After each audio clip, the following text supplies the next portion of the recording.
Hello everyone, నేను మీ Rajeshwari. Welcome to our channel. ఈ రోజు అయితే మరొక మంచి రెసిపీతో మీ ముందుకు వచ్చానండి. ఆ రెసిపీ ఏంటంటే అందరూ చాలా ఇష్టంగా తినే రెసిపీ అండి. ఈ రెసిపీ లంచ్ బాక్స్ లోకైనా, డిన్నర్ లోకైనా, మార్నింగ్ బ్రేక్ఫాస్ట్ లోకైనా చాలా బాగుంటుందండి. హెల్త్ కి కూడా చాలా మంచిదండి. అదేంటంటే సోయా చంక్స్ తో బిర్యానీని టేస్టీగా ఎలా చేయాలో చూపిస్తానండి. మరి లేట్ చేయకుండా వీడియోలోకి అయితే వెళ్దాం.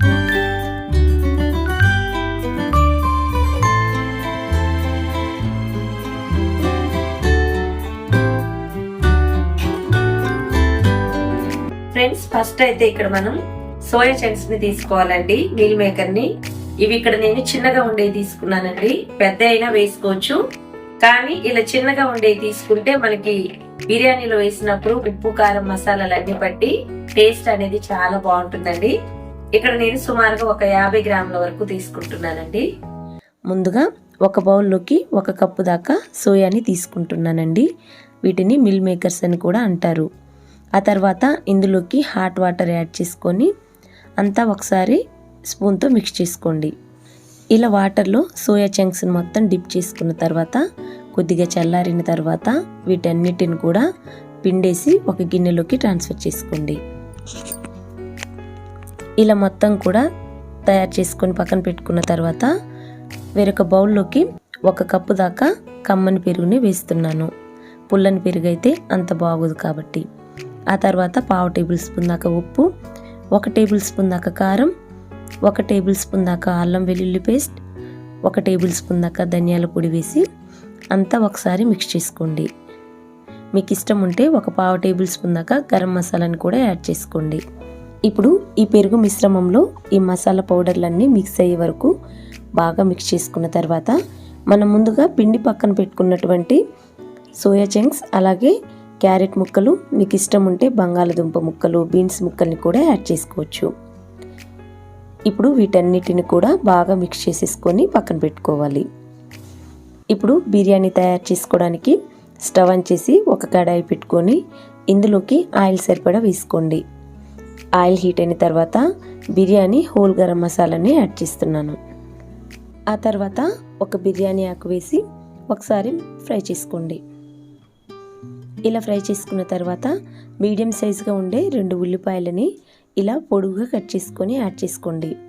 ఆ తర్వాత పొడుగుగా కట్ చేసిన పచ్చిమిర్చి ముక్కలు కూడా వేసుకొని ఈ ఉల్లిపాయ ముక్కలు మొత్తం కూడా లైట్ గోల్డెన్ బ్రౌన్ కలర్ వచ్చే వరకు ఫ్రై చేసుకోండి. ఇలా ఉల్లిపాయ ముక్కలు లైట్ గోల్డెన్ బ్రౌన్ కలర్లోకి వచ్చిన తర్వాత మనం ముందుగా మిక్స్ చేసుకుని పక్కన పెట్టుకున్నటువంటి మిల్ మేకర్ మిశ్రమాన్ని యాడ్ చేసుకోండి. ఆ తర్వాత మంటని లో ఫ్లేమ్లోకి టర్న్ చేసుకొని 1 నిమిషం వరకు ఫ్రై చేసుకోండి. ఇలా ఫ్రై చేసుకున్న తర్వాత నేను ఇక్కడ 1 కప్పు దాకా రైస్ తీసుకుంటున్నాను కాబట్టి 1 కప్పుకి 2 కప్పుల దాకా వాటర్ వేస్తున్నా. ఇలా 2 కప్పుల దాకా వాటర్ వేసుకొని మనం ఆల్రెడీ మిల్ మేకర్స్ మిక్స్ చేసుకునేటప్పుడు 1/2 టేబుల్ స్పూన్ దాకా ఉప్పు వేసుకున్నాం కదండి. ఒకసారి చెక్ చేసుకొని ఇదే స్టేజ్లో ఉప్పు సరిపడా వేసుకొని ఇలా అంతా మిక్స్ చేసేసుకొని దీనిపైన మూత పెట్టి ఈ వాటర్ అంతా బాయిల్ అయ్యే వరకు ఉడికించుకోవాలి. ఒక 3 మినిట్స్ తర్వాత మూత తీసి చూస్తే మన వాటర్ అనేది ఈ విధంగా బాయిల్ అయిందనమాట. ఇప్పుడు ఇందులోకి మనం ముందుగా 3 సార్లు శుభ్రపరచుకొని ఒక అరగంట సేపు నానబెట్టుకున్నటువంటి బాస్మతి రైస్ని వేస్తున్నా. ఇలా రైస్ మొత్తం వేసిన తర్వాత అంతా ఒకసారి నిదానంగా మిక్స్ చేసుకోండి.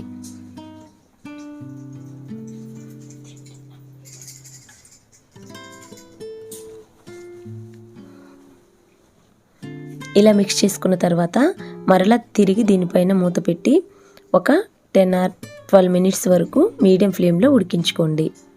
నేనైతే ఒక 10 మినిట్స్ తర్వాత మూత తీసి చూస్తే మన బిర్యానీ అనేది చూడండి పొడి పొడిలాడుతూ పర్ఫెక్ట్గా ఉడికిందనమాట. ఇప్పుడు దీనిపైన సన్నగా కట్ చేసి పెట్టుకున్నటువంటి కొత్తిమీర తరుగు, అలాగే 2 టేబుల్ స్పూన్ల దాకా నెయ్యి వేస్తున్నానండి. నెయ్యి మీకు ఇష్టం లేకపోతే స్కిప్ చేయొచ్చు, వేసుకుంటే టేస్ట్ చాలా బాగుంటుంది. నెయ్యి వేసుకొని మరలా దీనిపైన మూత పెట్టి స్టవ్ ఆఫ్ చేసేసుకొని ఒక 5 నిమిషాల వరకు వదిలేయండి. ఒక 5 నిమిషాల తర్వాత మూత తీసి ఈ బిర్యానీని సర్వ్ చేసుకోండి.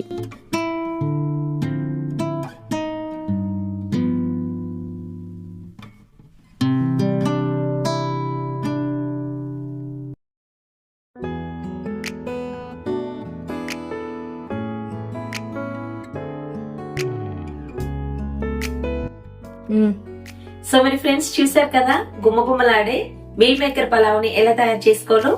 ఈ వీడియో మీకు నచ్చినట్లయితే మీరు కూడా ఇంట్లో నేను చెప్పిన ప్రాసెస్ లో ఒక్కసారి ట్రై చేయండి. ట్రై చేశాక మీకు ఎలా కుదిరిందో నాకు కామెంట్ చేయండి. అలాగే ఈ వీడియోని మీ ఫ్రెండ్స్ రిలేటివ్స్ కి షేర్ చేయండి. నేనైతే టేస్ట్ చేసి చెప్తానండి, నోరైతే ఊరిపోతుంది నాకు.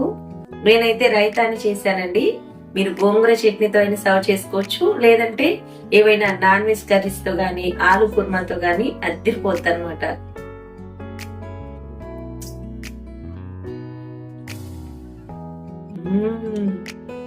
అద్భుతంగా ఉందండి. అసలు రుచి చూస్తే మతిపోతుంది అంతే. సూపర్ గా ఉందండి. ఆయిల్ కూడా తక్కువ వేసి చేశాను. హెల్త్ కూడా చాలా మంచిది. తప్పకుండా ట్రై చేయండి. ఇలాంటి వీడియోస్ కోసం మన ఛానల్ ని వాచ్ చేస్తూ ఉండండి. బాయ్.